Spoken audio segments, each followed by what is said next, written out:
He was 15. I think I had two 15-year-olds. And I think the oldest person that's been on was my age, I think, like 25, 26 maybe, I don't know.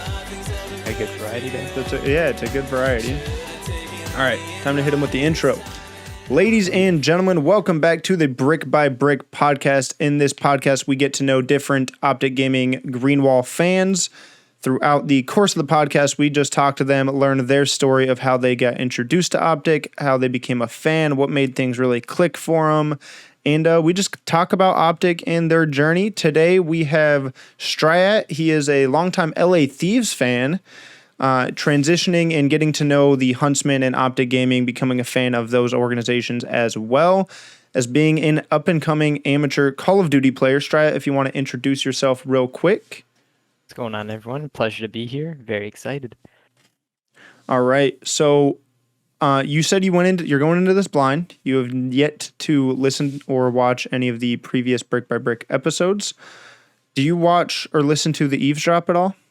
Yes, I have a few episodes. Okay. So the Eavesdrop, Hex asks all of his guests, at least he did for the first good chunk of episodes, who they are today. That was like the intro question for them to introduce themselves. I have a similar question, which is, what does OpTic Gaming in the Green Wall mean to you? And if you would like, you can also throw in the LA Thieves because that is the primary org that you follow. To me, they're just a symbol. They've brought Call of Duty to where it's at today, and just gaming in general. I know Hex has said it numerous times that Call of Duty's kind of pioneered the way for esports. It may not be the biggest one because, Fortnite's huge, CSGO, Dota. Yeah. If you look at MOBAs, League of Legends and Dota are massive. Yeah, but COD was pioneering that, and I feel like how can you not be a fan of OpTic if they Hex pretty much brought COD to where it's at today, and same thing with Nate Shot and those guys. Yeah. So you've been following OpTic for. Actually, we'll get into that in just a second. You just told me this, but now that we're live, when did you first start watching OpTic Gaming? Or when did you first hear of them as well? I've always heard of OpTic Gaming. At school, kids were like, "Yo, OpTic this, OpTic that," but I didn't really know any of it because I didn't play Call of Duty throughout middle school. I got into it 8th grade, early high school, maybe 10th freshman grade year-ish, somewhere in there. Yeah, and then I didn't really start watching them until the Huntsman. I think I saw 1 or 2 series back in Black Ops 4, but I didn't really care about it that much. And then I hit it pretty heavy going into MW. Gotcha. So you first started watching the Huntsman. So this is going to be a little interesting. We've had a couple people now that their introduction was also during the Huntsman. They didn't watch OpTic beforehand and then see that transition, which is always kind of cool to talk to the newer fans. It's also weird to think at school you had a bunch of classmates and stuff or people in your school that were like, "Oh yeah, OpTic Gaming." See, I graduated in 2014. So I was one of those kids, but it wasn't a huge thing yet. So it's weird to AW? 2014 was Ghosts, and then AW came out that year after I graduated. Yeah, so 2013-14 was the year of Ghosts. That was my senior year. But it's weird to think now that OpTic Gaming really is kind of just a normal team. Yeah, it's weird to think about, making me feel old. Pretty impressive to think about. It is, yeah. So give us a little bit about your background. Go into a little bit more depth between when you got introduced to Call of Duty, competitive Call of Duty, was it your friends that got you into it? Just give us some background to you. All right. So it's 8th grade. And we had this little homeroom kind of class where we just sat there and talked between our classes. And my friend group was all talking about Black Ops 3 Zombies. And they're like, "Yo, this game's so fun." They're like, "Yo, you got to get this. You got to play with it." And so I just got an Xbox for Christmas or something. So when I went home that day, I was like, "Yo, Mom, Dad, let me get Black Ops 3. All my friends have it." I remember I made a presentation, trying to get them to let me get it. And they're like, "No, you're not allowed to get that." And I was like, "Oh, come on." So then I went 2 more years without playing, and then World War II came out. And I was like, "You know what? I'm going to try again." And I was like, "Yo, Mom, Dad, I've been really grinding at school. Let me get World War II. And you're like, all right, fine, you can get World War II. I got World War II. I think came out November 8th. I don't think I left my room till November 10th. I was just playing it. It was the most fun I've ever had playing any game in my life. So did And you to stay this home from day, school? no, I think I had a Okay. break because I think there's some kind of break, and I just didn't leave my Okay. room. I was like, yo, this game is hella fun. It to this day it's gonna be controversial, but World War II is my favorite COD game to date. Understandable.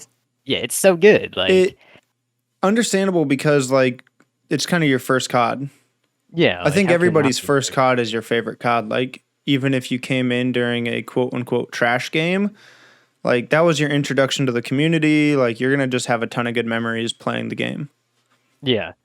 So then I got into BO4 the next year. Like I started buying like the COD annually. And I played BO4 all the way through, and then around May or so, I got my wisdom teeth pulled, and I didn't have anything to do. And so I ended up finding Censor on Twitch, which Censor. Doug Sensor Martin. Everyone knows Doug. And he was playing Blackout at the time, but he was talking about professional Call of Duty and how he wants to get back into the scene. Typical Doug every year. Mm-hmm. Love the guy. He was actually my favorite pro. Well, ex pro. People are gonna roast me for Yeah. that, but No, understandable. He's actually a really likable dude. yeah, I just don't get why Like people don't like him. I kind of see where people don't like him because of the annual like, oh, I'm gonna grind, like it's my time, it's my year, and then like Yeah, obviously it doesn't happen.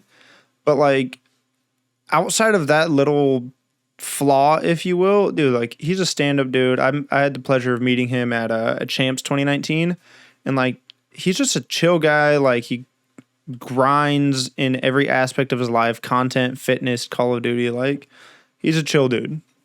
yeah, and he's looking really good this year too. So I don't want people sleeping on him this year. Dude, he looks good Um, pretty like kind of every year to be honest. yeah. So then he ended up having like a watch party of COD champs, and I was like, yo, I'm not for his narration stuff. So I went to that was back when MLG was or CWL was on Twitch, and I watched the 100 Thieves versus FaZe series, and I was just so mesmerized. I tuned in right when Octane was getting his 1v3, and I was like, that doesn't look that hard. I could do that. And then going into MW, I was like, all right, I'm gonna get a team together. I'm gonna grind my ass off, and I'm gonna get going. And I remember played my first GB, got absolutely shit on. I was like, all right, this might Yup. be a little bit harder than I Yup. thought. I remember those days. Yeah, I was like, oh shoot. But I was like, you know what? I want to be good. So I just grinded every minute that I could, and I went from going like 9 and 30 in a GB to going 30 and 9 in a GB in the span of a year. And I was like, okay, this is something I can actually do. So I was still playing on a TV then, which was not good. Yep. I'm assuming Not you play a an lot of COD too. ideal. Yeah. Yeah. And so I was like, all right. So during the whole year MW2, I was watching that's when I really got into competitive. I was watching every series, and I was watching what pros used, what they did on the map, and I kind of put that into my game. Um, I watched a lot of Envoy and MW, and that's kind of what introduced me into the Huntsman. I mean, I'll get into that in Yeah. a minute, but so then going into this year, same grind.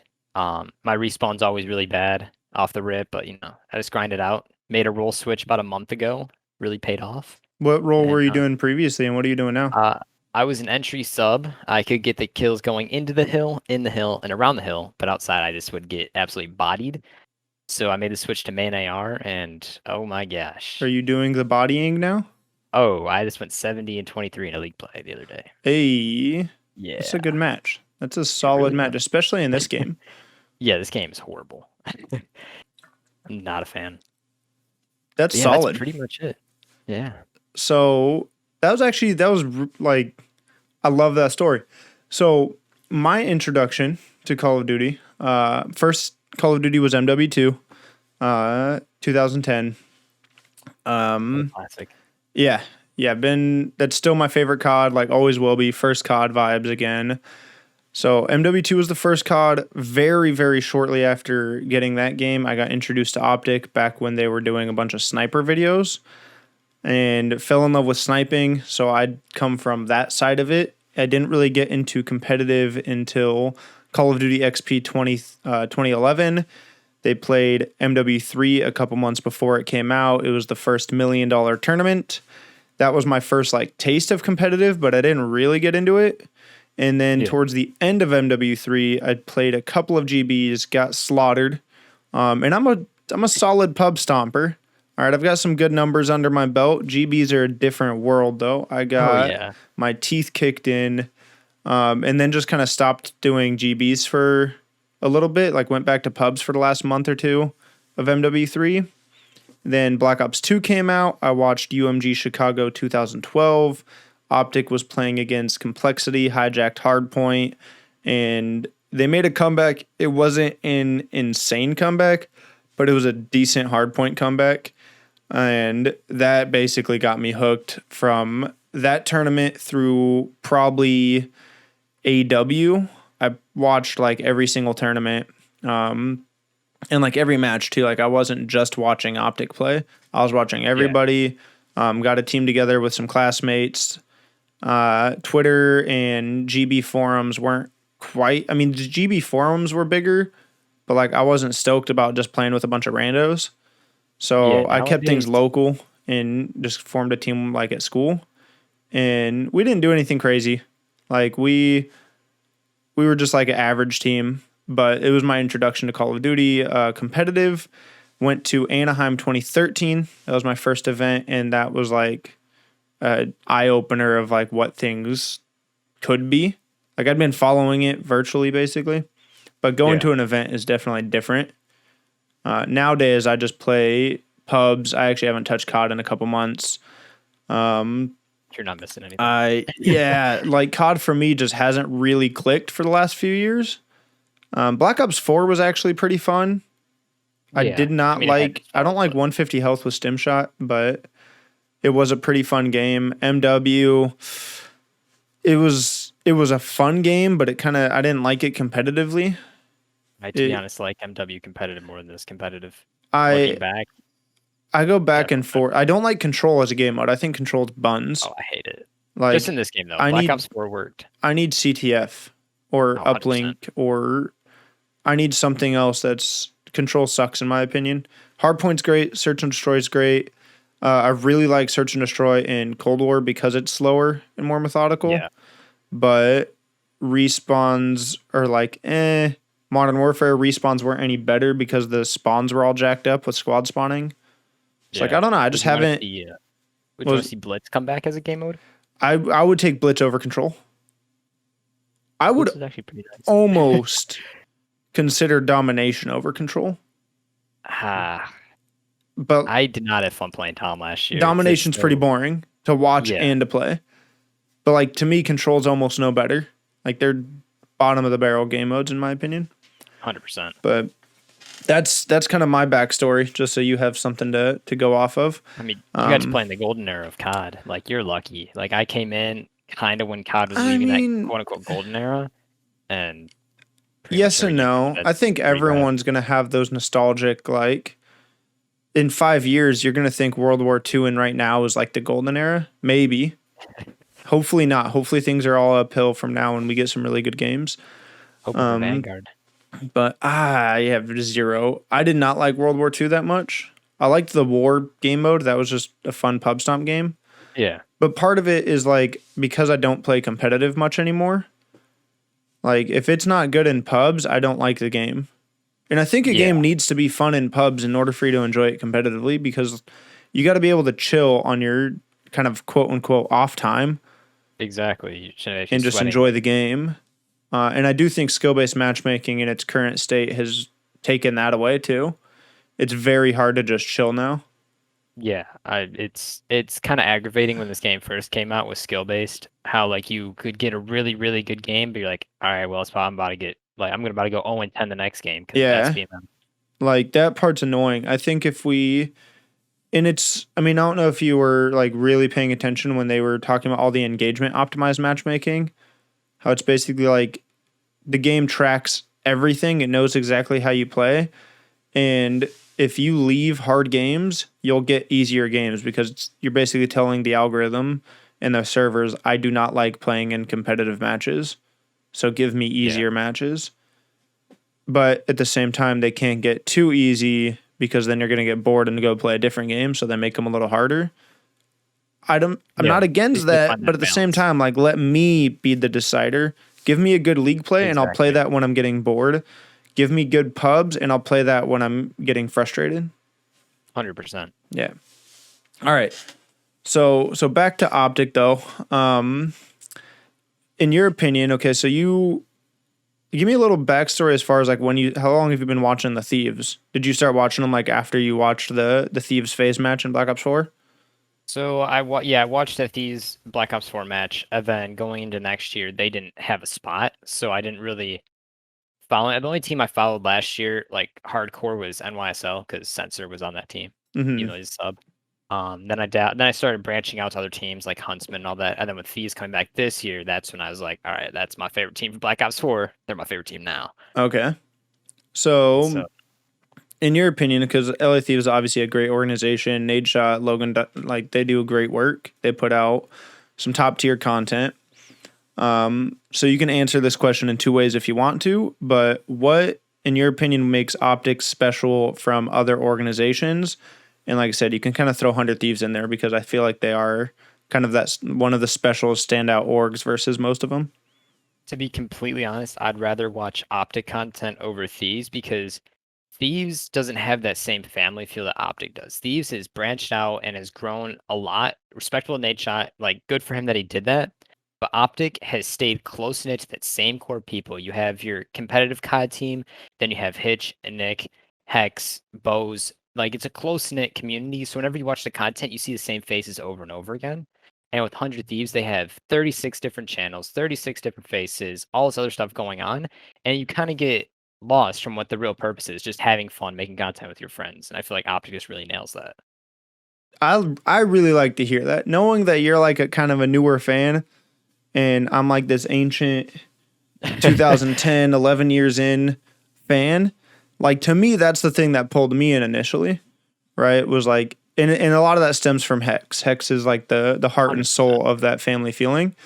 But yeah, for me, it was like back in the day, that was the big thing. I was like, man, this is like just like they just had the family vibes. It was like the old Fast Yeah. and Furious movies before they decided to go to fucking space or whatever they're doing now. Oh, oh my Um, gosh, dude. like they just It's had that ridiculous. family feeling, and I say this in I think most of these episodes, and I talk about it kind of a lot.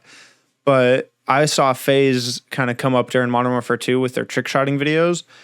Despise trick shotting, by the way, but they did what somebody had to do, which was branch out of Call of Duty and become more of a lifestyle brand.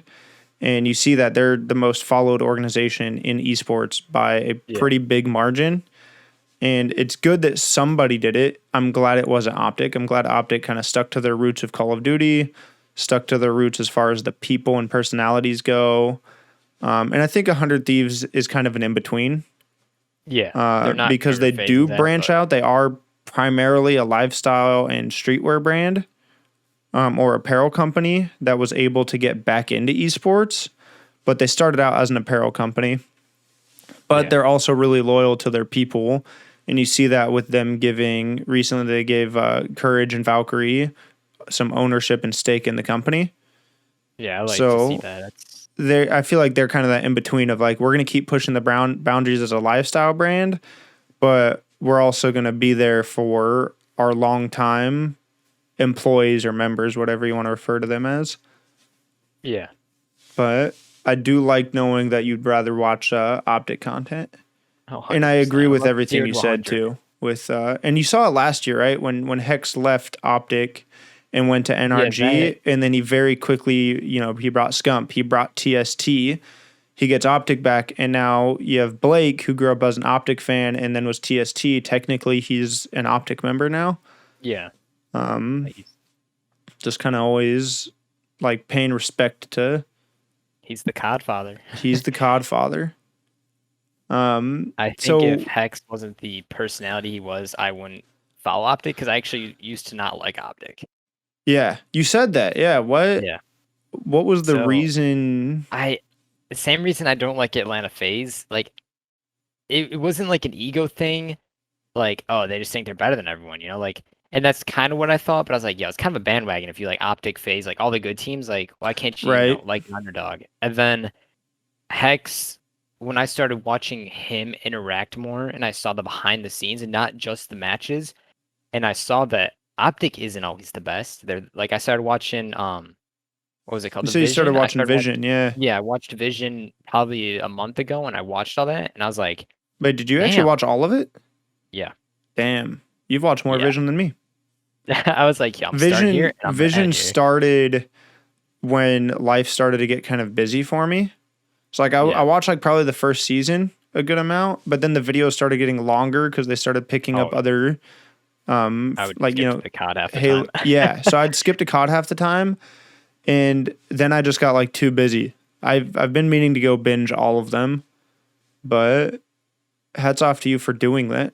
Because I wanted to really learn. Like, I'm still not 100% clear with the whole Immortals gaming situation, but I wanted to see like I love watching the behind the scenes stuff. Like when I watched the 100 Thieves 0 to 100 back in Black Ops 4, I was like, yo, this is more entertaining than the matches. And when I saw Right? OpTic had one of those, because they had the CDL actually produced one for them last year, and it only had like 3 episodes, and then they discontinued it. I forgot what it was called though, and then they kind of recontinued this year on the OpTic channel. But I love watching the behind the scenes stuff. It's so much more interesting than the matches. It can be, yeah. Like the matches are cool because they're hype, but the behind the scenes stuff just gives you a lot of context. Yeah, which is super cool.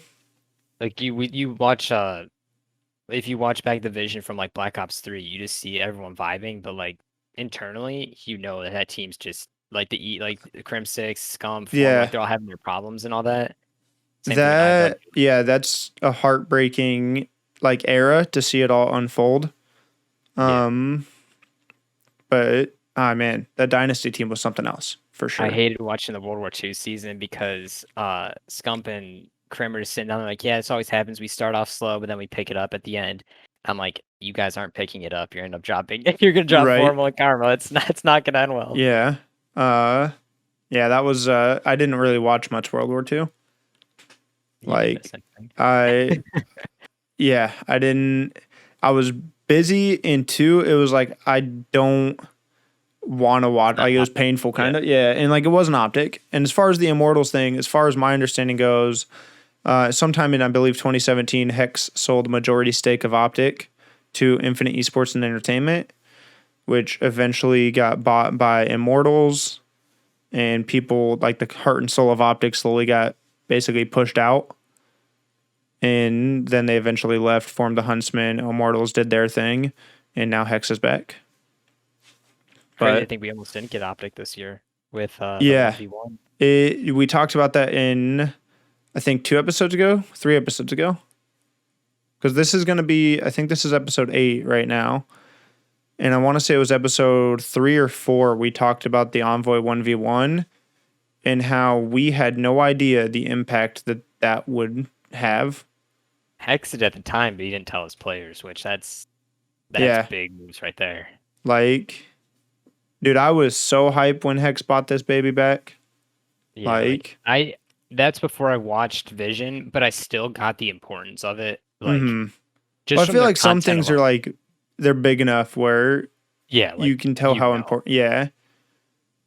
Interestingly, too, when it comes to all the people I've talked to on this so far, pretty much everybody that's a newer fan or only got introduced to OpTic within the last few years, like everybody has gone back to do their research, and like I don't know if people would do that with other orgs, like, or if that's just an OpTic thing. Because I think it's an OpTic thing. I feel like it is, but like I don't want to say it. But like people want to go learn that history, and I think people just understand how important OpTic is as an organization and the role that they've played in this whole thing, over the last 10 years. And people want to go learn that history and like why is it OpTic? What did they do that was different? Like what made them special? Like why is everyone an OpTic fan? Why does everybody say that OpTic has brought us this far and stuff?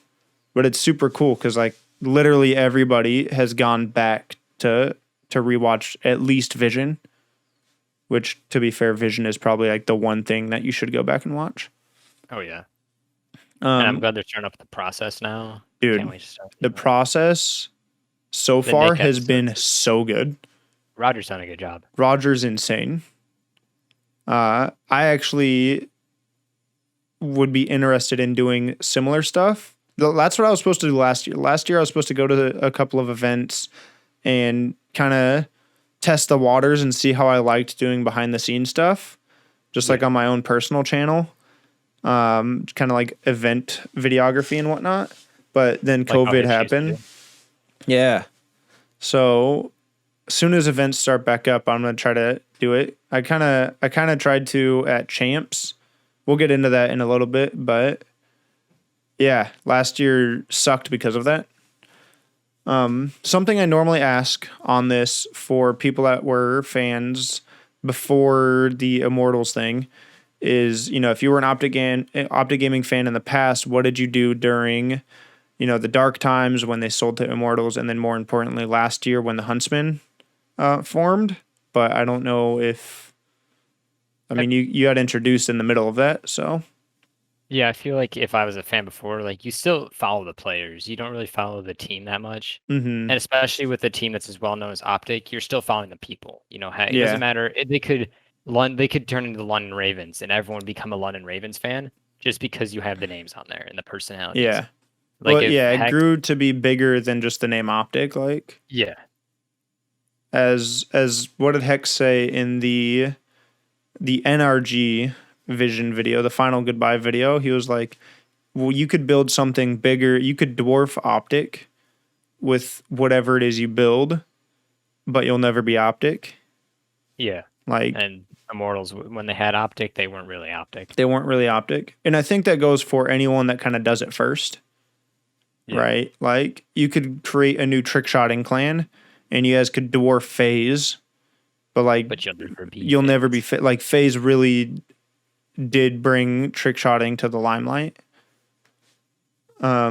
So being someone that has watched Vision and gone back and seen some of the older names that are no longer affiliated with Optic, or some people that have left and come back, do you have a favorite current member and favorite all-time member of Optic? All time, gotta be Formal. Okay. I love Trolley Formal.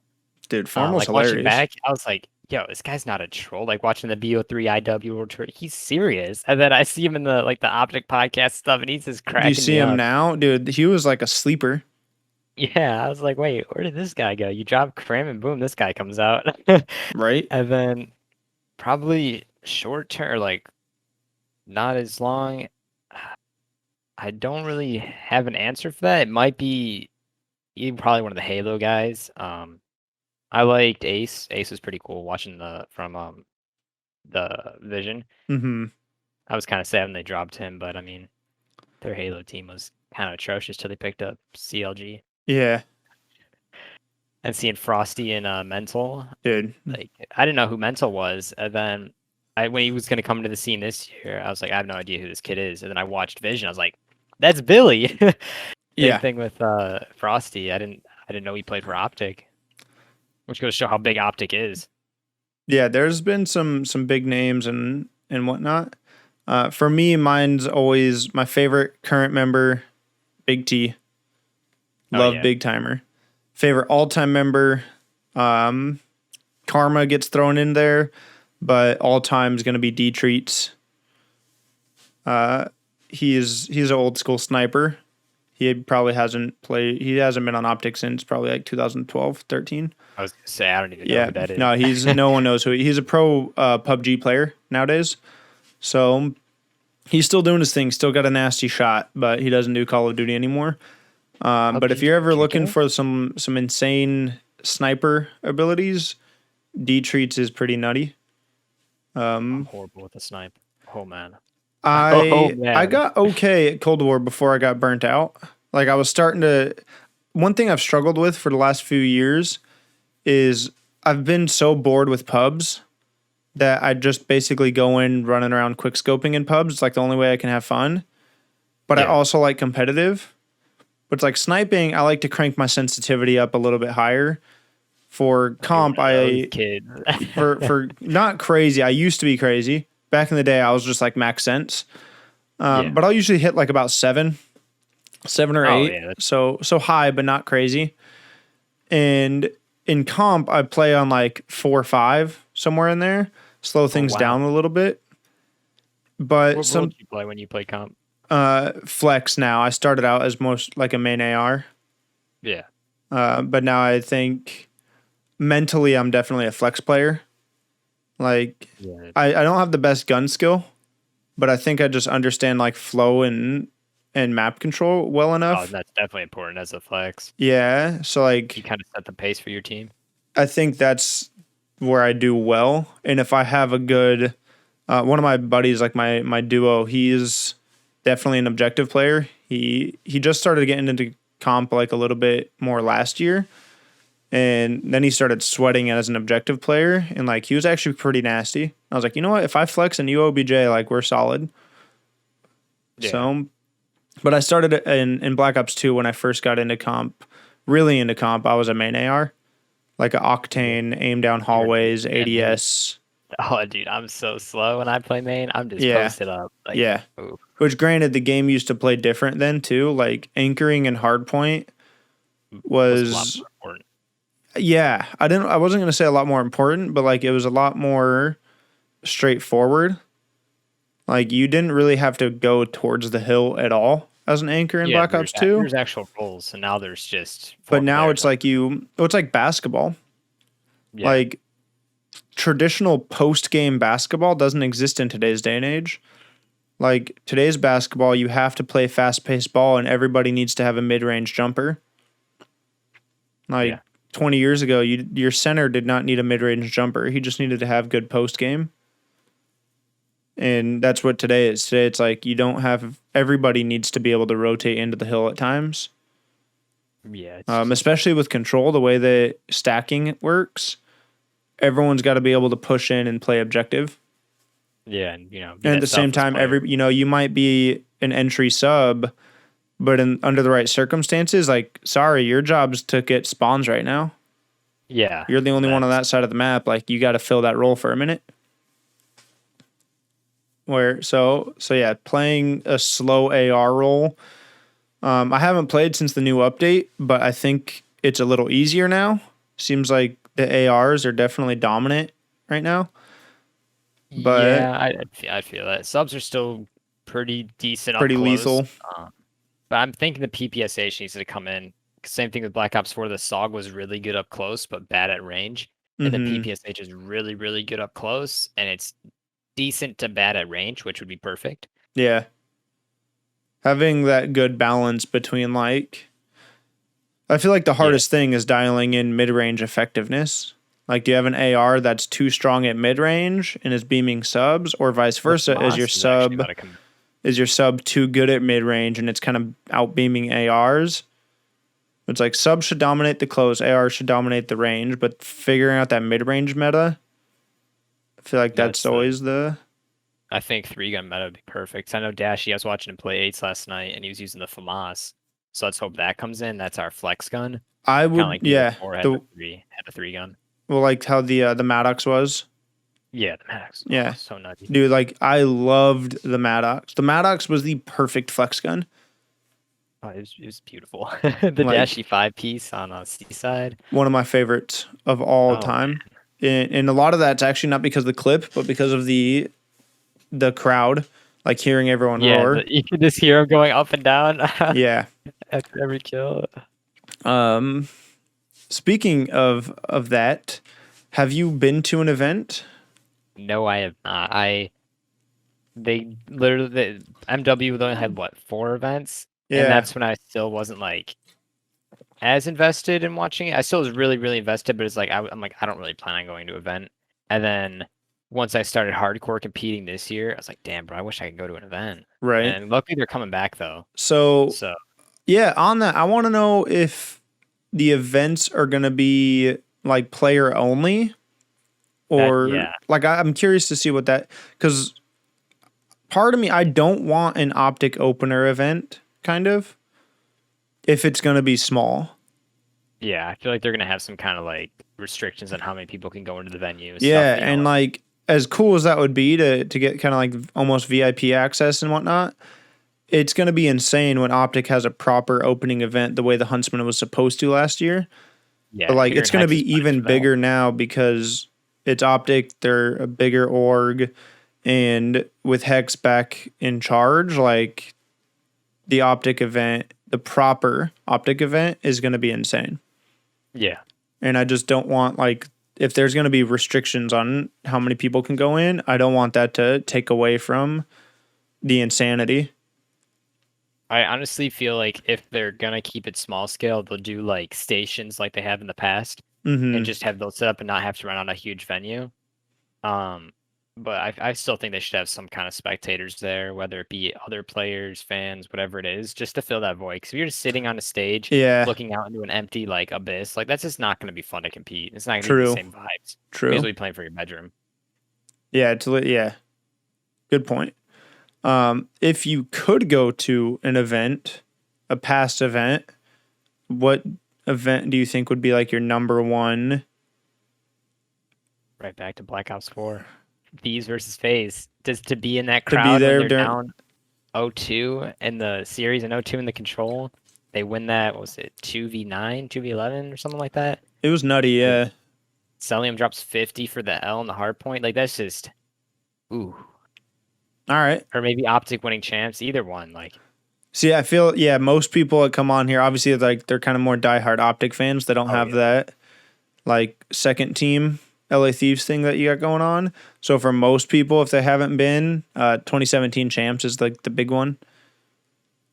Not 2016 though. No, actually, no. Somebody did say that. I think it was last episode I Seriously, that recorded. match?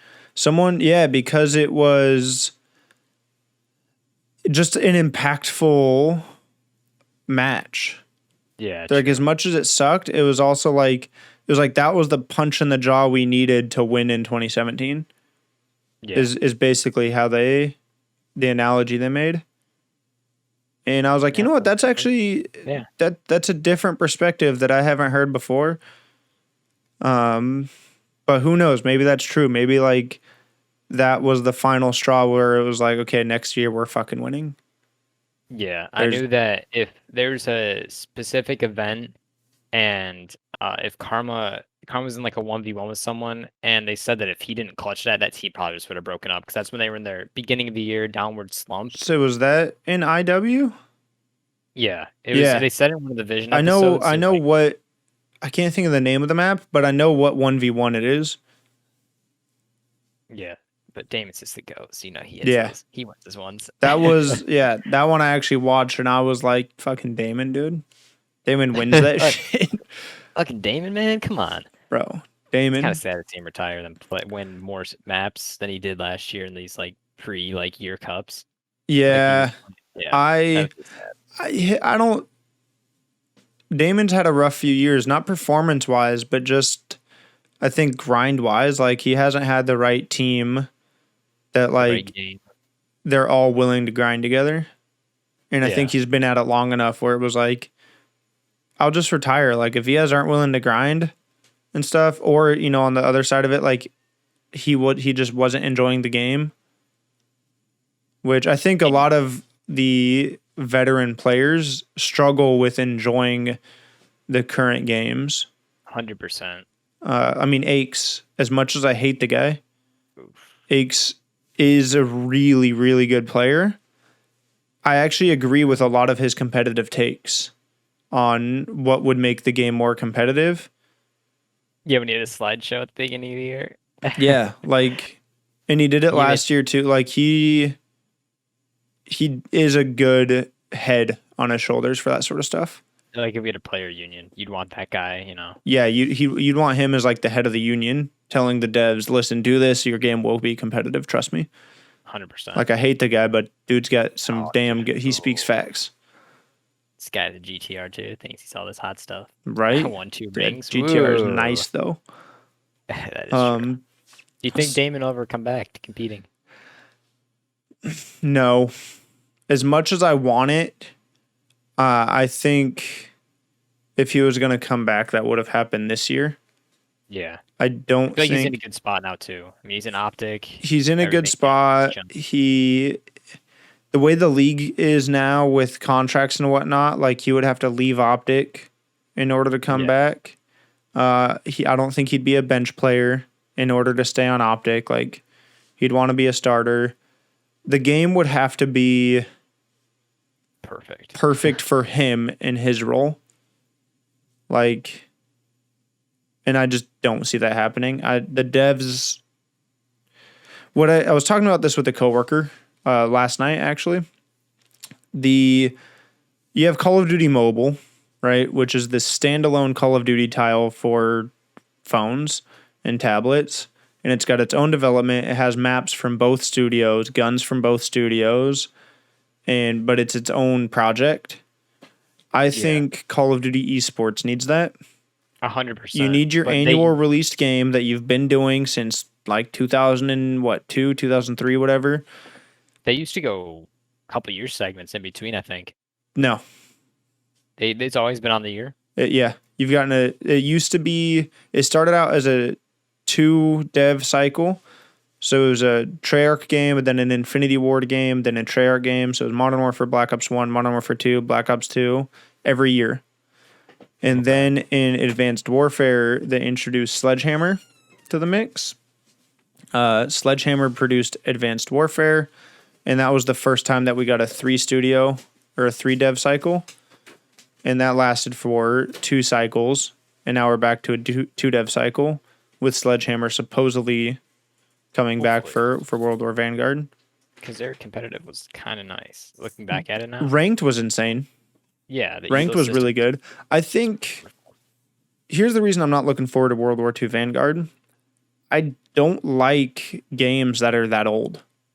Like that era is boring. That's why I like them. Really? I love that era. Yeah, I love that era. But I like the era outside of games, like movies, World War II stuff. Like, but for games, I'm like, dude, these guns just feel ancient. Yeah, but someone told me yesterday, we were actually talking about Vanguard, and he's like, I was like, yeah, dude, give me an STG in a bar, and it's going to be a great game. And he's like, it's STG not was set nice. in World War II, right? And I was like, wait, what? He's like, yeah, it's not set in World War II. It's going to be like, what if World War II didn't end with the Americans winning? And so it's going to be like a modern, futuristic, and like old-fashioned type game. Which I was like, dude, where'd you read that? Okay, I did hear that, but I interpreted it differently. Yeah, I didn't even hear that, so I was kind of shocked. I interpreted it as like, okay, cool, their story's going to end with us not winning, whoop-dee. But if their story is a modern day take on what that would look like if the Axis powers won. Yeah. But it's a modern take on it, then okay, maybe you got my attention. Yeah. But I just don't want to slide next year. What was that? I don't want to slide next year because I thought it was gonna be an older fashioned game like dude, sliding. They need to bring back diving. It removes the skill gap with sliding.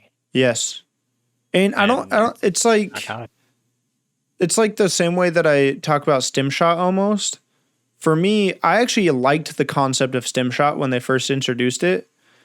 Like, I was on board with what they were saying. It just brings a different thing for you to have to think of during gunfights. Like, do you continue fighting? Do you hide for a second, stim shot up, and then re-engage? Like, it brought another level of competitiveness to it. Yeah, but in reality, I think it just made it blew up everyone's egos, and it took away punishment for stupid plays. Yeah, you can just ego chill the fuck out of anyone. Yeah, so it's like if you're at a disadvantage, right? If you're a sub player and you're trying to map a dude, 9 out of 10 times you should get fried. But if you poke your head out and you get tagged up by this AR, you did a dumb thing. Yeah. Like, you deserve to be punished by peeking an AR at long range. With stim shot, you can just re-engage right away or use your stim shot to like get across the map or something. Yeah, so it's like it takes the punishment away from a stupid play, in my opinion. And maybe that's just because I'm an old school slower player. Oh no, that's not all cracked out like some of these Fortnite kids. Oh my god, but I hate. That's why I hate sliding because you just and I feel like sliding's kind of the same way. Like, Yeah, I'm just too old for this game. Like I'm young, sliding, but like you I play like an old just school player. it's not necessarily ego challenging, but like how fast you can navigate the map. It messes with timing. Like Black on Yeah, Black Ops 2, like I could tell you if you're running CTF standoff and you're taking that flag straight down the middle of the map, I'm pretty sure that's a 13-second cap. yeah, it's Like I've always been like a more mental player. I think if I actually spent the time, I'd probably make a decent coach, to be honest. But yeah, like timings and stuff like that, like how long does it take to rotate the map? If if you're on Arklov peak hardpoint, for example, right? Like and you're transitioning from I think it's like P2 to P3, like that long rotation. Like if you want those spawns, you have to rotate with 30 seconds left on the hill. Like that's a yeah. huge rotation. But like slide canceling, it's like, okay, if you nail the timing on that, well, all of a sudden you fucking cheated the system. Exactly. Now with the speed grips and shit like that, it just Yeah. removes the. That's the same thing with COD Mobile. They started off with the pick 10 system, like 3 attachments, and then they start getting into the MW stuff with the 60 attachment stuff. And I feel I like that's where do COD's starting to go like, downhill too. I think my favorite created class system is kind of Cold Wars right now.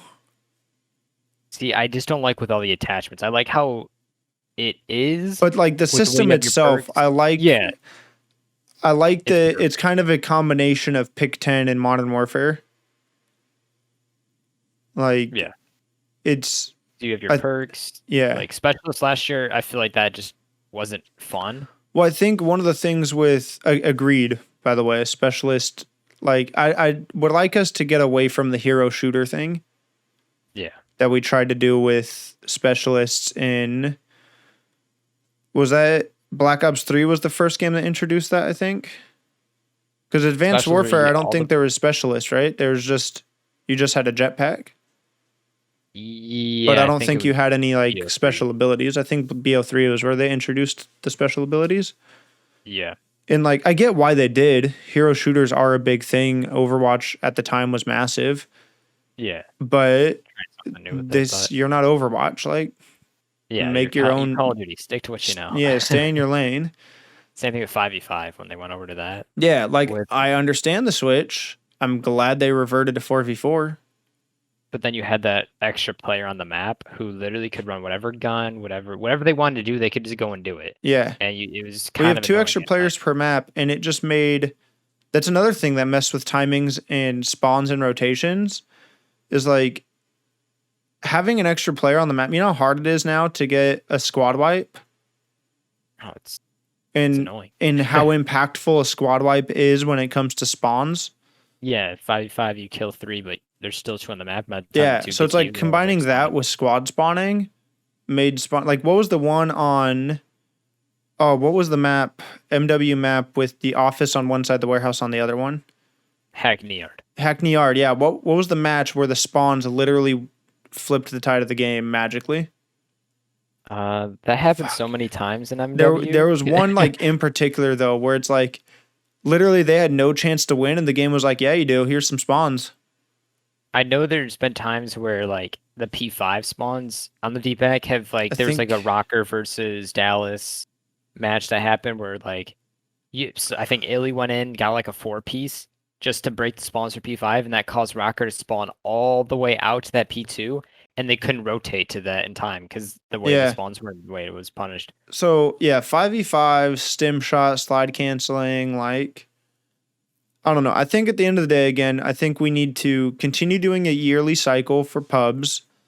And there needs to be similar to like, you know how when you boot up Cold War, straight from the main menu, you can go to Warzone?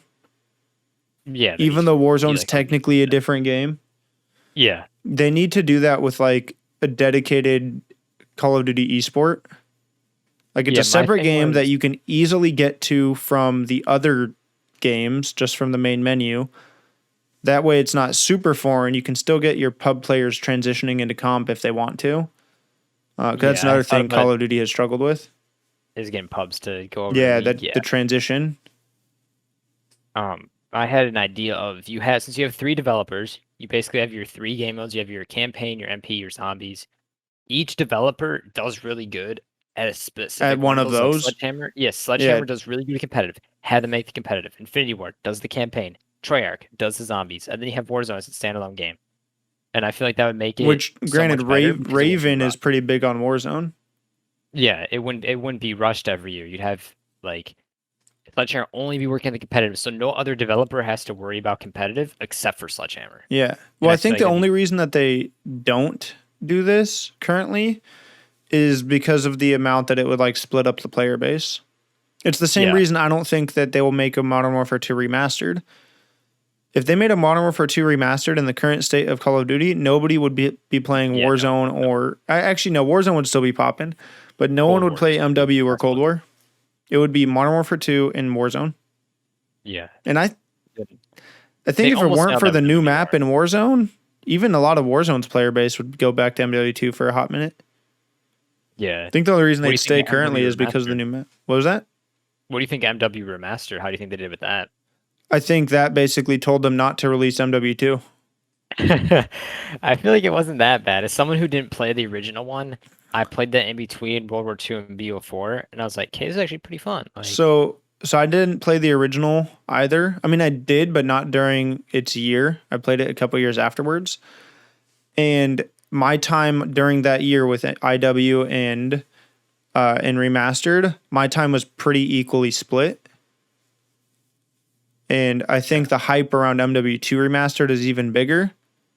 And they went, okay, a lot of people preferred playing remastered than IW, which granted at that time people were pretty burnt out of jetpacks. yeah. And I think that they know the hype is bigger around MW2, and if they brought that back, it would just further divide that player base. Yeah, 100% it would. Would you want to see a cycle? Because you said something about people getting sick of jetpacks, having like a 3-year jetpack, 3-year I boost, I 3-year jetpack, I think that's a something good like that. cycle because so Advanced Warfare I really liked for the first 6 months. Yeah. I was pretty. It was like okay, so you know how sports games, everyone's always like, dude, it's the same game every year. All you do is like update the rosters. Yeah. That's how Call of Duty started to feel. Like the entire community was basically lashing out at the developers saying, you guys are giving us the same game every year, mix it up. Giving us the same thing every year, mix it up. And so they said, all right, let's Yeah. mix it up, give them jetpacks. And for me, that was like a really good change up. Advanced Warfare for the first 4 to 6 months of that game was the most fun I had had in Call of Duty since probably MW2. It felt like a first COD again. Learning new Yeah. mechanics, like I've really like in the last couple of years, I've also realized that I really enjoy learning new games. Fortnite is what made me realize that. Like when Fortnite came out, it was so different, but I was addicted to it because I felt like I was learning something again. Call of Duty, I've Yeah. been And playing then it for so long, like I feel like I don't have anything to learn. It's the same shit.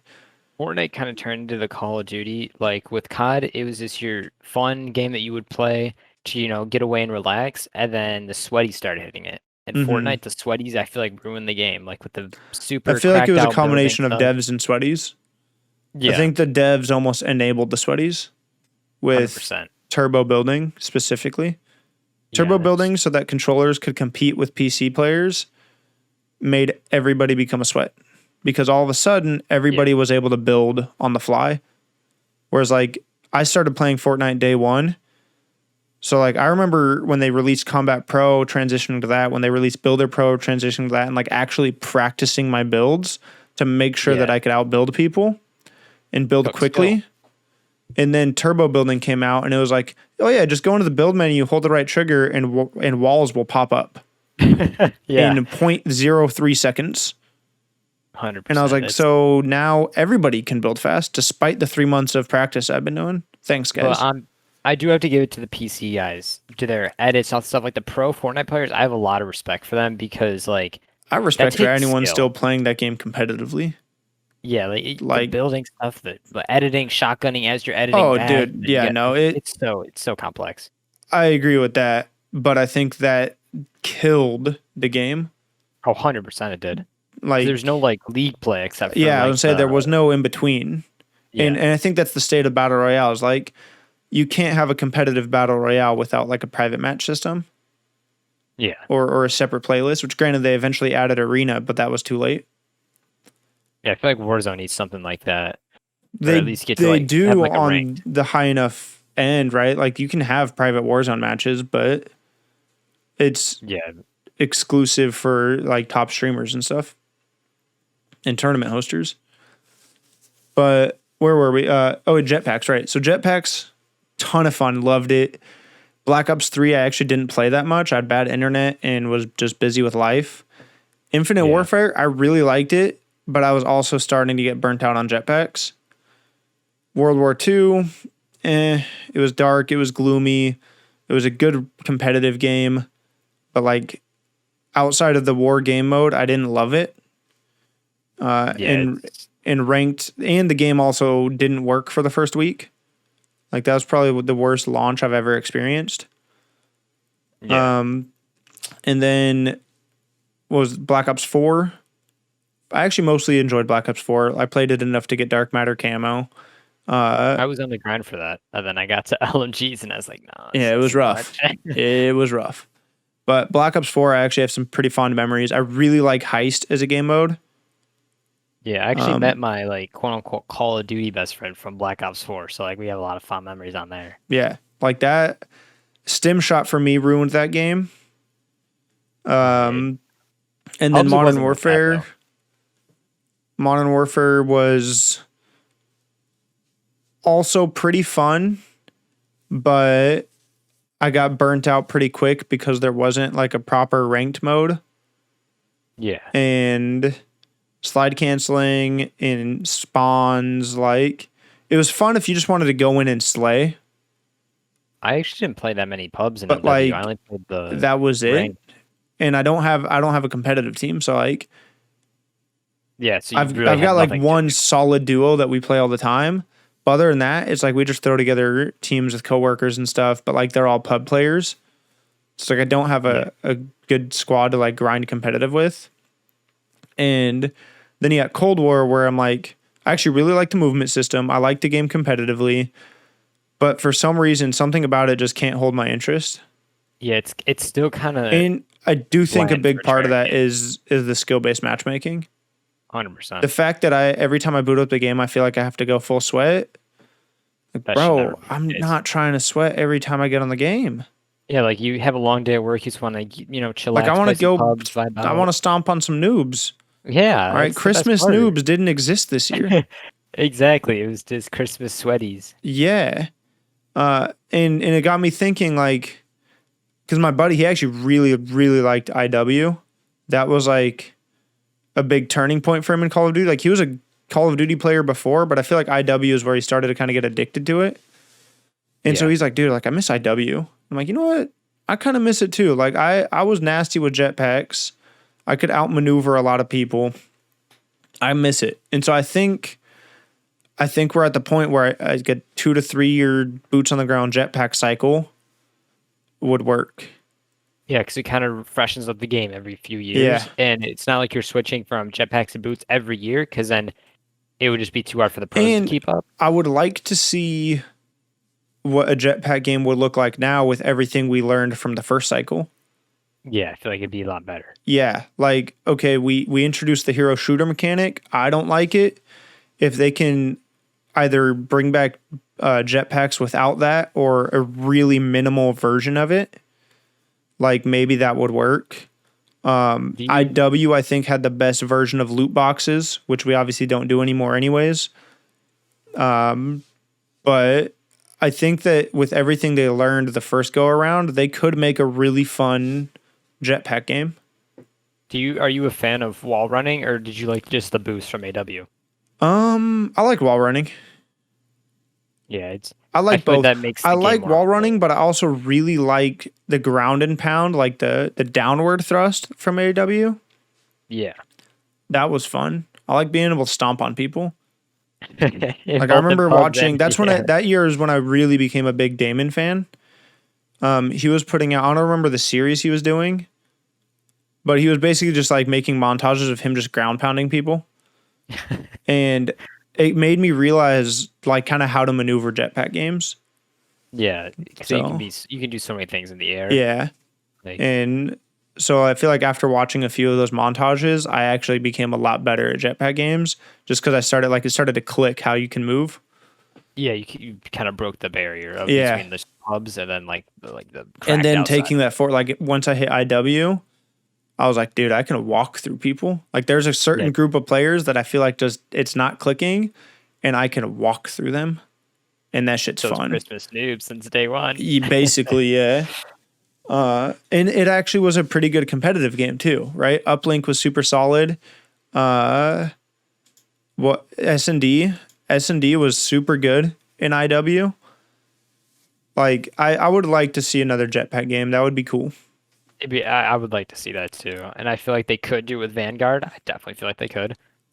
But would be a cool take actually. So if it's a modern day era, but if the Axis powers won, if the Axis powers all of a sudden decided to give everyone jetpacks, like they could spin that.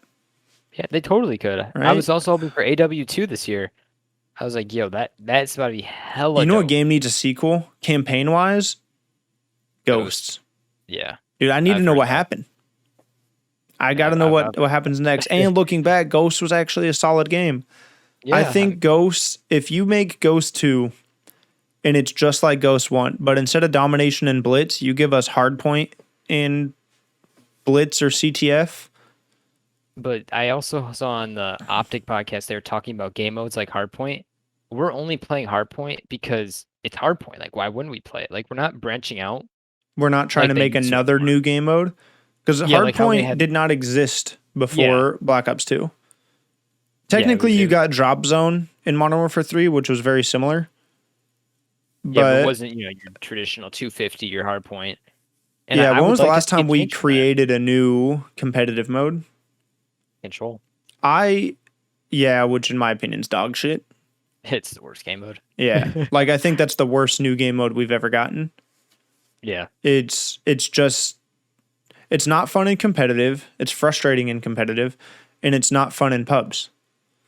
What they could do is... Cranked from Ghost, obviously not a competitive mode, super fun for pubs. Blitz, pretty trash in pubs, decent in competitive.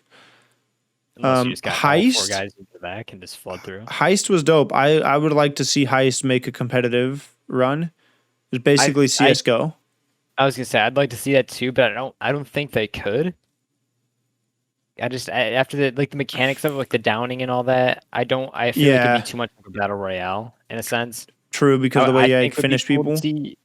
It would be like a control live based game mode where you have your lives, your 30 set lives, but it could be more like of a flag based objective where you have to get a flag, but you got to play smarter. It's not basically like CTF with lives.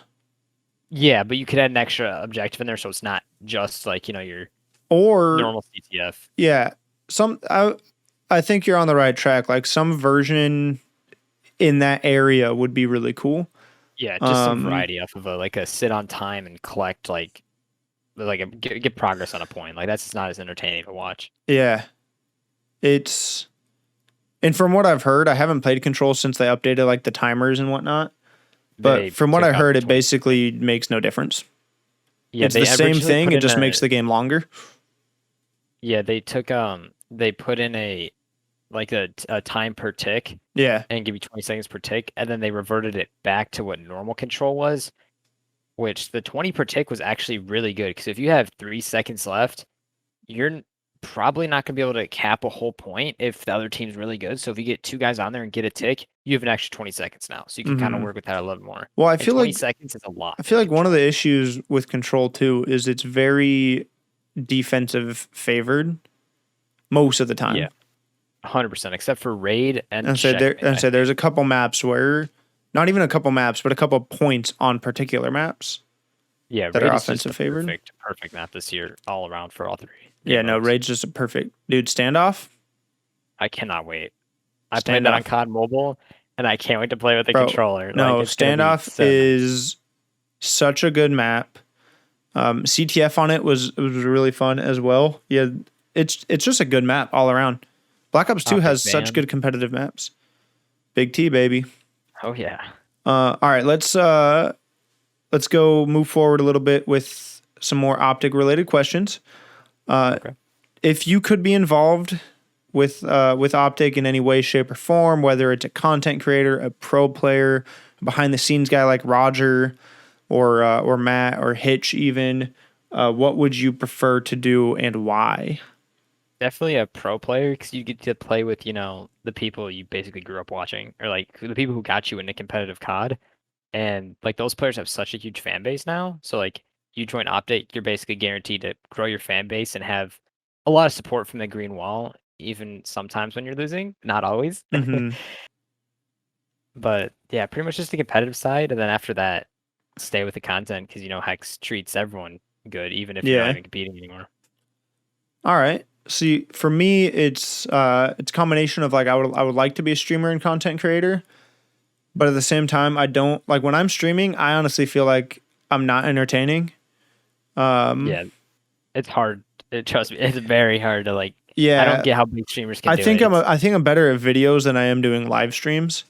Videos, I feel like I'm able to like. There's more of a purpose behind them, but Yeah, live streams are just there. I'm You gotta like. very intrigued by being behind the scenes.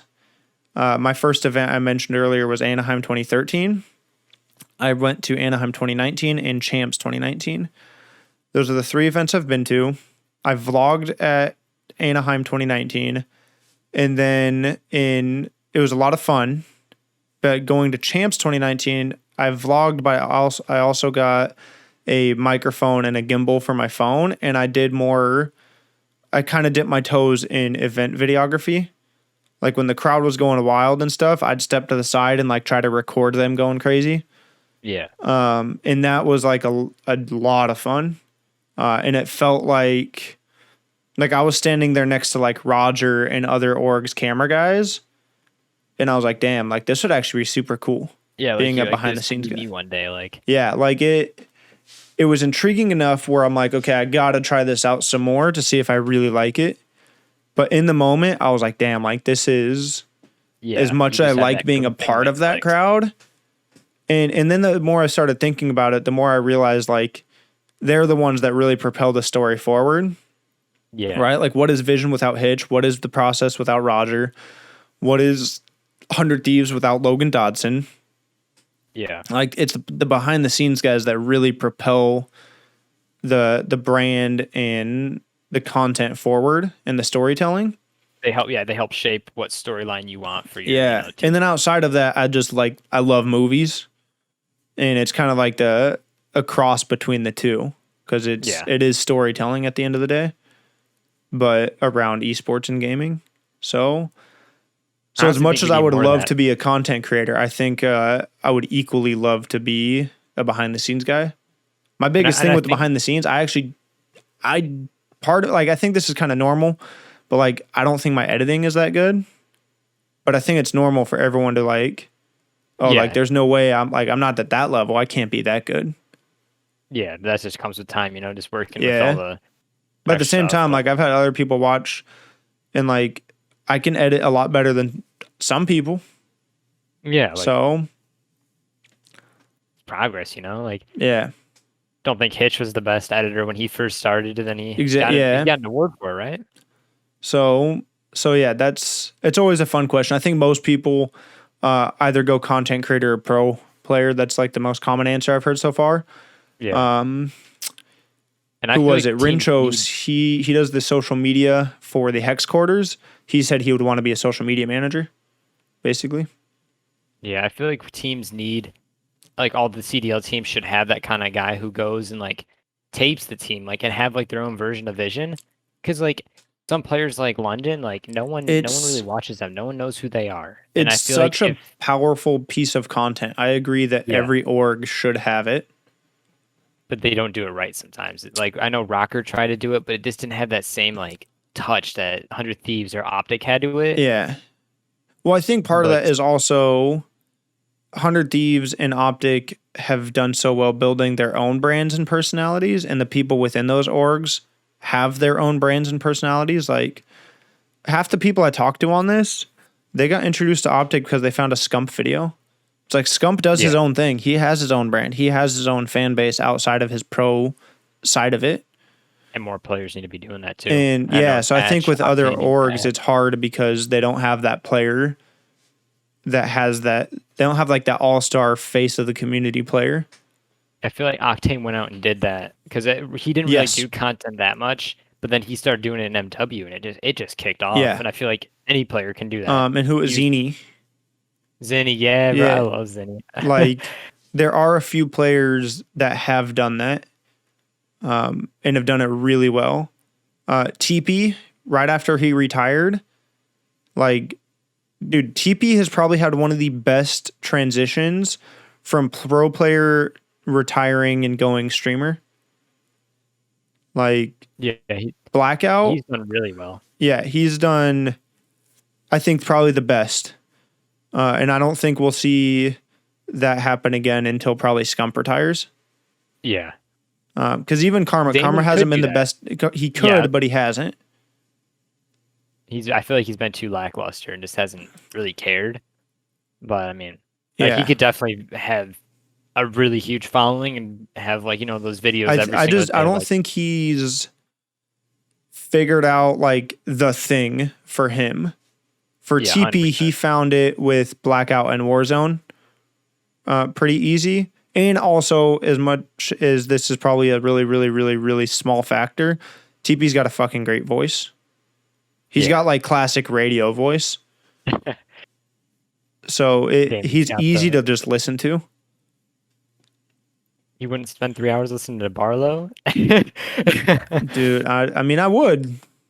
Because that would be a much funnier time. Yeah. Barlow says some off the wall shit. Comedy. Yeah. Do you have a top 3 favorite moments in OpTic history? 1, champs. Okay. 2, the Envoy versus T12v1. Okay. I saw that live, and then definitely the full sale, because that was impressive. Because I never knew someone could come back from 5-0 down. I never heard about the original full sale. Are you saying one of your top 3 moments is Complexity's comeback? No. Okay. No. I'm saying the one they had in MW. Okay. Yeah, because I never heard of the one that happened back in Black Ops 2. So I was like, bro, that is a top 3 worst memory of mine. Why would you bring that up? But then they did it against Rocker, and I was just seeing Envoy take those routes. I was like, no shot they come back from being down 5-0, and they did. I was like, and to be fair, it is damn near impossible. Yeah, like your chances are so slim. But okay, I'll give you that one though.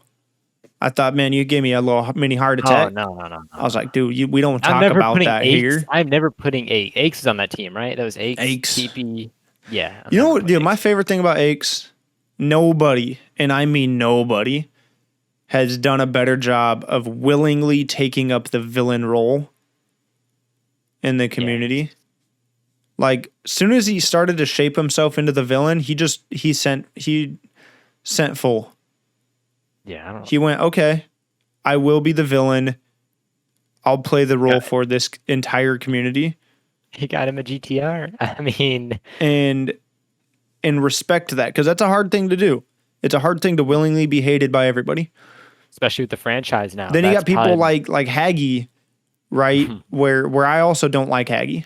I had a bad interaction with him at Anaheim 2013. Okay, I hold the grudge. You gotta tell that story. I gotta hear that. He was about to play OpTic. This was when he was on Farico still. Right before, it was right after they won champs. And, they're top of the world. They've just won the last, I think, 4 tournaments. And so he was watching, I think, like a side booth or something.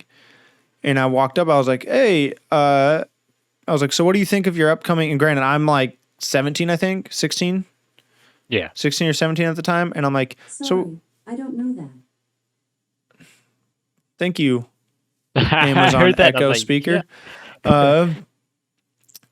So I asked him, I was like, so what do you think of your upcoming match against OpTic? And again, I'm like 16, 17-year-old OpTic fan. And he's like, I don't remember exactly what he said, but it was like basically, oh, it's going to be easy. Fuck OpTic. Or something. Yeah. And I was like, that was just disrespectful. I don't like you. There's an interview where he was like, Scump who? I think it was like around that era. Yeah. And granted, that was just that Frico team during that time, like they all got these huge egos. Yeah, you had And Mertz in there. to be fair, they were annihilating people. Like they were, I still think, one of the most dominant teams in COD history. Like if you look at how dominant their performance was, I think they won by a more outstanding margin than Complexity and the Dynasty team. Like they were steamrolling people. Haggy has become the villain of the community, but not by choice. Yeah, he's. And I think, to be fair, I would like to see him turn it around.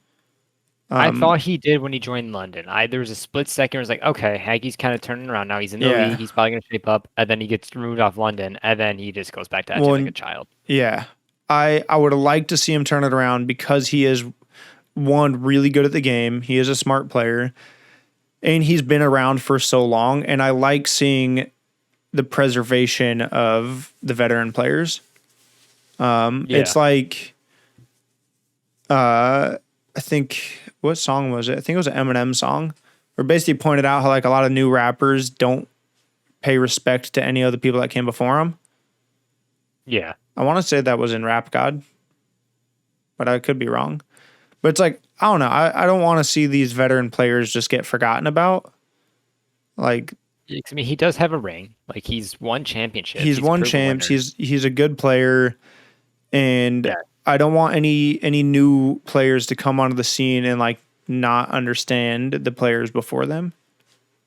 Yeah, like when I first learned about Haggy was the whole DMing his teammate's girlfriend mid-tournament. Yeah, and for like the sixth time or whatever. I was like, dude, this guy's just a scumbag. But like, if you just look at the player, if you look at the game and not the actual player, then you have respect for the game, his accomplishments. Like, yeah. So I would like to see him turn things around. Probably more so than most players, actually. Like most players that I'm like, I don't really like them. Haggy's probably like the number one player that I would love nothing more than for him to turn things around and actually be what he could be. Yeah. Which is like a good role for the community and someone to look up to. I mean, he got dropped from that Western team just before the Elite qualifier. Do you see those tweets? Yeah, I didn't see him, but I saw him on like comp Reddit or something. But he played with Moch, Lamagod, who I played against in a cup, 4-pieced him, but he's still shit. Hey.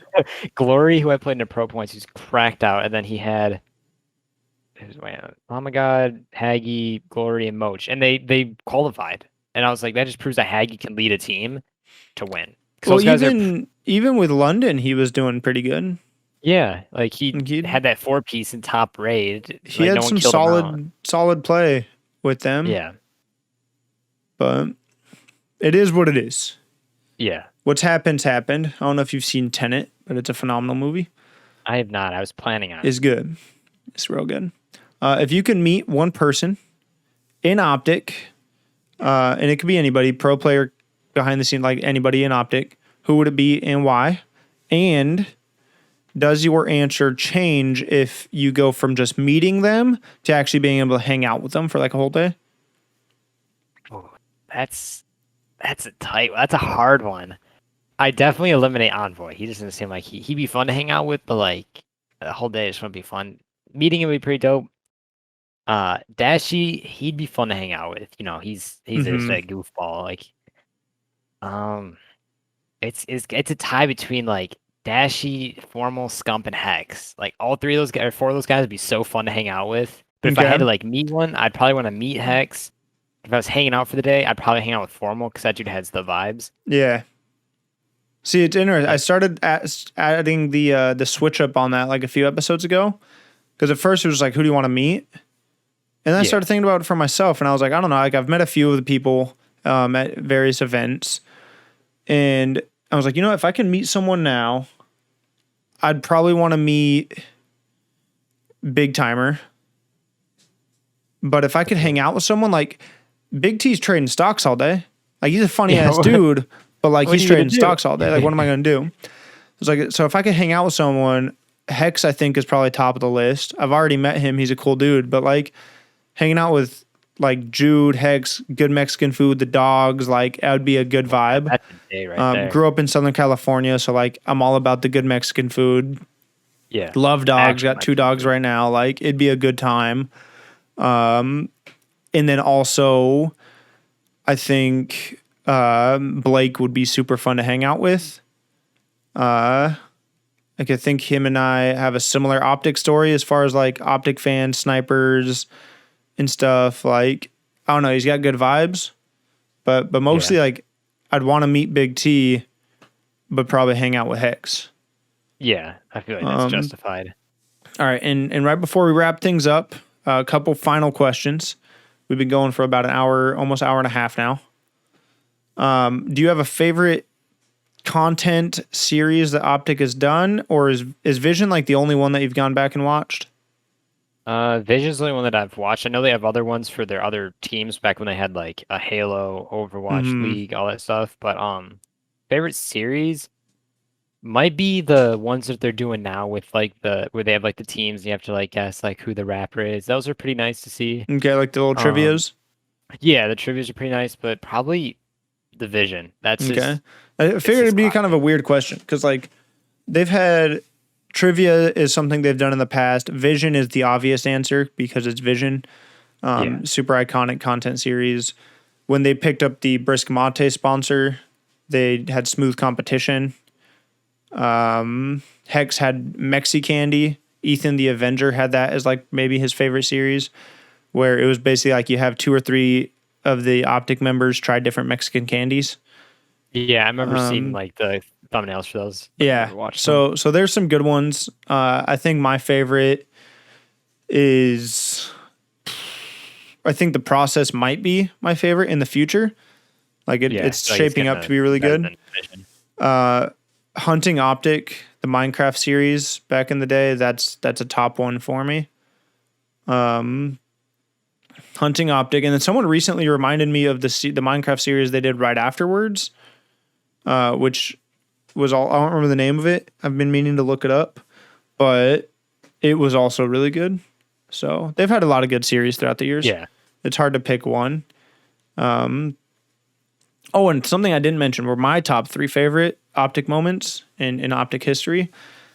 I think I name a different one pretty much every episode. The first episode, I was like, all right, here's my top 3. Second episode, I noticed I changed them up. And then I was like, you know what? I'll just use this to talk about dope stuff that happened over the years. Let's see. Favorite OpTic moments throughout the years.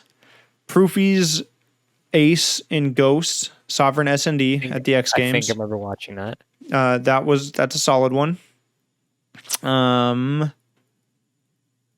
What else do we got? I'm trying to think of ones that I've not mentioned before. And I know I've mentioned Dashy's 5-piece. Actually, this will be a different one. The Dynasty montage from Vision, when the Dynasty broke up and they have the little montage of them doing the nasty. That was dope. And then at the end, you have Scump and Krim just saying, you know, at the end of the day, that it was one hell of a run. Yeah. That little segment is really good. And then I'm going to count this one, even though it was uploaded on the NRG channel.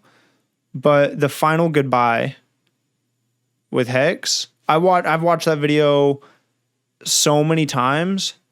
And it's different now because I used to watch that video and I was like bummed out, nostalgic. Like OpTic is not dead, but OpTic's never going to be OpTic again. Yeah. And I'd watch that and I'd just be like, yeah, like I'd just be sad because like I've been watching them for so long.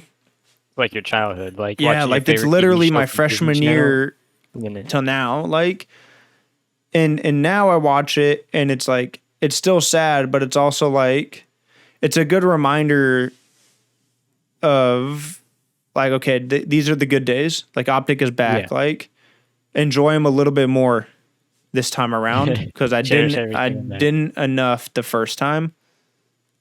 And I think the production on that video is absolutely insane. Like I think that video is better than Crossroads Vision. Wow. Like, Crossword vision is really good though. and I think a big part of it is just the history of it. It's the part where Yeah. Hex says everything. When I turn around and see these trophies and everything that we've built over the last 11 fucking years, like that segment hits home because I'm like, damn, like I really have Yeah, you've been there for the 11 years. for the like, whole time. Yeah, Yeah. like, and I think a lot of people have been around and been following OpTic for a very, very long time, but not 11 years. And like, I'm like, damn, Yeah. like that, like I'm 25 now. I was 14. Like that, it's crazy. I don't know. Yeah, like Um, that's so many years of your life dedicated Yeah, to like one. it's literally big half group of it, people. like almost. So I feel like I've grown up with all these guys, which is super cool. Like that's the cool thing about building a brand and Yeah, like streaming and all that. Like, yeah, you see their brands grow too, from like just like 100 subs to 100,000 to 1,000,000. Yeah, I did a OpTic tribute video when Hex announced that he was leaving OpTic. I made a tribute video. I spent like all night on it, and I went and I found like the oldest clips I could find, and one of them was them thanking their subscribers for, I don't remember if it was 50,000 or 100,000 subs on the OpTic Nation channel. And I was like, damn, like the fact that you guys like even have that video, like you guys have always been massive. But like there was a time where you were hitting 100,000 subs for the first time, and now you've got millions. All right, at the end of every episode, I'm sure you've seen Hot Ones. Yes. Okay, so I basically do the same thing. This is your moment to, one, do you make content? I know you just said you got a PC. I'm assuming you're planning on starting to stream. I actually have been on the grind lately. Good. I'm trying to stream every day. I think my last stream was a few days ago because I had some issues with my stuff lagging, but I streamed for like 5 hours. It's pretty extensive. I stream scrims, the usual competitive stuff. Do you do anything outside of streaming? Do you do any videos or whatnot?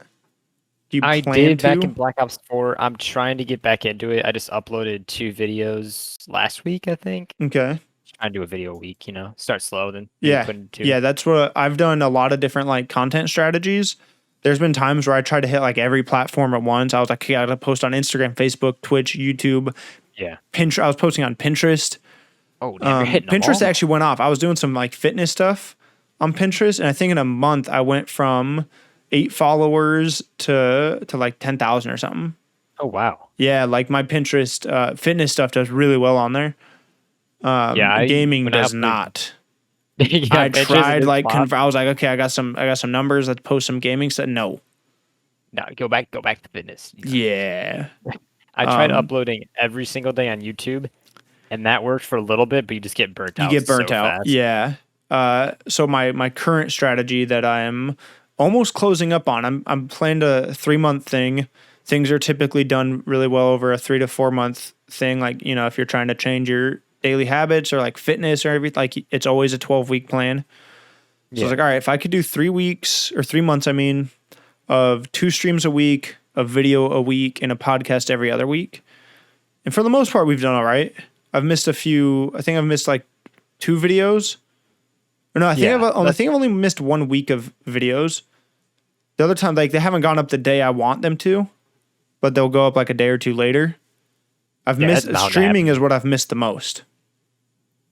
I missed a few podcasts, but then I went crazy and started messaging. Spent like a day and a half, messaged like 30 people. And now I actually have to, for the first time, I'm starting to use the calendar and reminders app on my phone to schedule podcasts. Going on. Yeah, like it's actually, I love to see it. Like this is my baby when it comes to content. I think this has the most potential. The concept behind it, like I love it. The fact that I'm meeting new people all the time. We all share the similar interest of OpTic. I'm sharing my OpTic story. I'm hearing their OpTic story. They're sharing it with an audience. And every episode it gets bigger. Like every time I post a new episode, I get people messaging me wanting to come on. Yeah. Which is like could not be happier. But yeah, so definitely 1 video a week I feel like it's a good strategy. Yeah. So you can make it the quantity or quality over quantity, as most people say. Quantity leads to quality. Yeah. So yeah, you want quality over quantity, but have you ever heard of like the teapot test? No, I have not. Supposedly there was like an art teacher or something. I don't know if it's real, but he basically gave his class, split them up into two groups with two different objectives. Group A's objective was, okay, in the next 30 days, I want you to build the best pot you can. Okay, give me in 30 days, deliver to me the best teapot that you can. And it was like, they're using clay and whatnot. Yeah. What is it? Pottery. Right. And then group B's objective was within the next 30 days, I want you to make as many teapots as you can. I don't care how good they are. Just make as many of them as you can. At the end of the test, who had the better teapot? You made them more. Group B. They got more reps in. Like, they, instead of spending all their time on perfection, they just busted it out. And with every teapot, they learned something new. And by the end of it, they had a perfect teapot. So quality over quantity, but quantity leads to quality. Yeah. So that's something that I don't have mixed feelings about it. Like, I understand it really well, but putting it into practice, it's hard to put out something of low quality. But at the same time, like, the thing I remind myself is finished is better than perfect. If it's going to take me 1 year to make something perfect, where in that same year I can make 50 things that were half perfect and improve every time because I'm going to learn something. So, yeah, it's all about where you get at the end. Yeah. All right, but here's the Hot Ones moment. Shout yourself out. Tell people what you're doing, content-wise, where to find you, Twitter, like, give yourself the shout-outs. My Twitter is Striate, and at the end there's a capital O and capital G. My Twitch is Striate26. My YouTube is just Striate. I normally try to stream every single night on Twitch, whether it's scrims, league play, pubs, 8s, whatever. I just try to keep entertaining. I'm gonna try and get back into YouTube, try and get one video out a week, whether that be pubs, league play, whatever. Same stuff as the stream. And then that's pretty much all my socials. I don't really use Instagram. All right, so we got Twitch, Twitter, and YouTube. Yes. All right, so I'm going to put all that in the description below. If you guys are listening, it will be listed in the description below. If you're watching on YouTube, whenever this goes up, it's not a video one, so this won't go up on YouTube until I get some graphics made. But the description will have the links to all of that. Twitter is Striate, StriateOG. Twitch, same thing, but StriateE. You said 27? 26. 26. And then just search Striate on YouTube, and you should be able to find it. Make sure that people find your content. But I think that's going to wrap things up. Is there anything you wanted to ask me? No, I'm just saying you got a really good thing going here. I feel like this is going to blow up eventually, and I hope it gets taken by OpTic. I think you have a good idea. Like, I mean, you're the goal. Basically getting all the fans, to come in. Yeah, that's the goal, just to meet people. And like I thought of this after the first episode, right? First episode, or like before the first episode, I just was like, okay, it's a cool idea. After the first episode, I was like, you know what? If anyone in OpTic ever listens to this, they're going to know their fans way better than they normally would. Way better than they could through just some tweets. And then it escalated further where it was like, if I ever see anyone that's been on this at an event, like, I'm going to feel like I know them.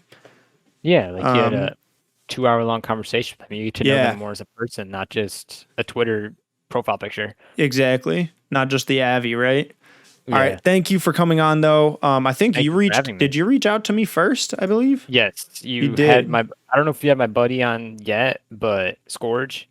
No, he is, I think we rescheduled the Monday. Yeah. Okay. Yeah, he's the one who brought the idea out to me. I was like, yeah, that sounds really interesting. I'm going to shoot this guy a DM. Dude, I like it. Thanks for reaching out. If anyone's listening, feel free to reach out as well. Things are getting pretty packed scheduling-wise, but I've been pretty on top of it. So I'm going to give myself a pat on the back for that one. I had to take like a week to basically organize things. I was like, all right, let me pause myself for a week, figure out like what calendar system is going to work best so I can get people scheduled. So thank you for reaching out. It was a good time. Definitely enjoyed the conversation. Good luck. Best of luck in all streaming and YouTube things. I'll definitely be tuning into some of these streams. Thank you. I appreciate you as well. You got good vibes. So things are going to be good. But to anyone listening, Appreciate you guys, and I'll see you on the next episode. I'm out.